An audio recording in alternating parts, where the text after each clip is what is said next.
We're going to go ahead and start this joint hearing, and I want to first begin by welcoming everyone. My name is Robert Garcia, and I'm the ranking member on the House Oversight Committee, and I especially want to thank Senator Blumenthal for his incredible leadership. This is our second joint hearing between our two committees in both, of course, the Senate and the House. And today, of course, we're going to be examining the use of violence in immigration enforcement.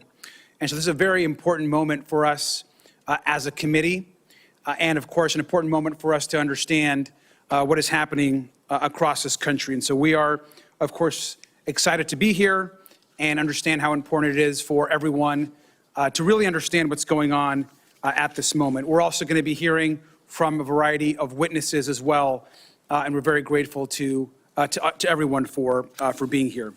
I want to also just mention that we're going to have members of the Senate as well as members of the House that are be coming in and out to ask questions. And so I want to welcome, of course, our members of the House Oversight Committee. And then, of course, we're going to be having members of the U.S. Senate here as well. I'm going to begin with some opening comments. Then I'm going to turn it over to Senator Blumenthal, who's also going to be introducing two of our first witnesses that are here. We'll be hearing from them in just a minute. Welcome to both of you, of course. And then we'll be going on to questions after the two sets of opening statements. And so we'll go ahead and begin. I want to just note that we're here because the Department of Homeland Security, ICE, and of course, broader agencies across DHS are completely out of control. And because Congress has a responsibility to step in when constitutional rights are being violated. Now, in December, of course, Senator Blumenthal and I convened a hearing to call out the unlawful arrests of U.S. citizens detained by ICE and CBP. And since that time, the violence and the lawlessness has actually escalated. So we're going to continue to hold hearings, and we're going to continue to push back. I want to begin by just showing this chart right here. Now, back in July, Donald Trump and Republicans passed a law that cut hundreds of billions of dollars from health care and food assistance. And they used that money to hire thousands of ICE agents who are now terrorizing cities and killing United States citizens. Now, this chart shows how they made ICE the highest funded law enforcement agency in the history of the United States. 10 years ago, the ICE budget was less than $6 billion. Last year, it was over $85 billion. And if you look at funding for the agency and look at what just happened in the last year, it is stunning to see how much we are spending across this country to terrorize, disfigure, in some cases kill U.S. citizens and people across this country. Now, Oversight Democrats have tracked, reviewed, and vetted over 470 incidents on our immigration enforcement dashboard, and 186 of them include problematic uses of force by agents. Now, these are not isolated mistakes, they are a clear pattern. And we know that's a tip of the iceberg.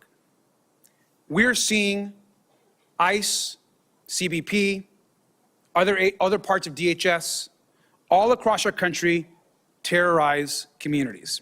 We've seen warrantless searches of homes and vehicles. We've seen folks arrested, detained with no criminal history. We've seen folks be sent to detention centers only to be released with no explanation as to why. Now, American citizens and innocent people have been brutalized, and our witnesses today will testify to that. And to be clear, we've seen people dragged from cars, beaten, gassed, attacked with crowd control weapons, blinded, like back in my home state of California, left with broken ribs, run off the road, beaten, injured, disfigured, and shot. Officers have been ordered to enter homes without warrants in violation of the Constitution. And we've also seen the federal government labeling American citizens as domestic terrorists, calling people, quote, assassins, and falsely claiming they intended to kill law enforcement, which we know, of course, has been untrue. We're seeing the results of policies set by powerful people of no respect for the Constitution, no respect for the law, no respect for basic humility. And these folks here, which we know well, Donald Trump, J.D. Vance, Kristi Noem, Stephen Miller, of course, Tom Homan and Greg Bovino, These people, every single one of them, has to be held accountable for the crimes, for the terror, and for the murders that are happening to our own people in this country. We're taking action today because the stakes could not be higher. Now, this morning, Oversight Democrats released our initial investigation into the killings of Renee Good and Alex Preddy. Now, Alex, of course, was a VA nurse who was peacefully exercising his First and Second Amendment constitutional rights before he was pepper sprayed, tackled, disarmed, and then shot repeatedly in the back. Now, Renee Good was a mom who told an officer, which we all have seen on video, "I'm not mad at you." She said, "I'm not mad at you," before she was shot dead.